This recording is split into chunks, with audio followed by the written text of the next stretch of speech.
guys, Nick from Fluidampr. Today we're talking Chevy Small Block. I'm going to go over this real quick and just show you what you get in the box. This is for all the Chevy Small Blocks and the inline 6 as well. So you open up your box. Inside is your SFI card and your instruction sheet. You're going to want to hang on to that SFI card because when you go to the racetrack, you're going to need it.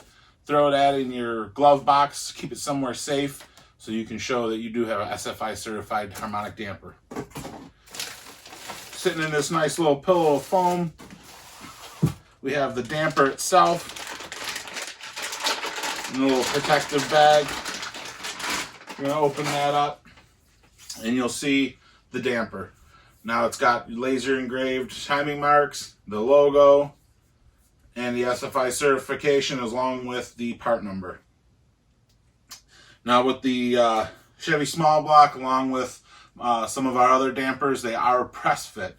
So the press fit, to install, we recommend that you take a good look at your crank, make sure there's no burrs or any of that, and then put a nice coat of anti-seize on there and put a little inside here. And use a quality installer so you don't have any troubles. And you line it up with your key and then go ahead and press it on.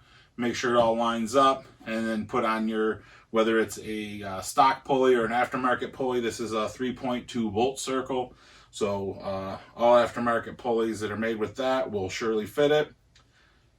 And you're good to go. You'll know you have your long-lasting protection. These are built to last the life of the engine. They never wear out. They never go bad. So as long as there's no damage to it, it doesn't get dropped or hit with anything, as long as there's no damage to this part here, you're good to go.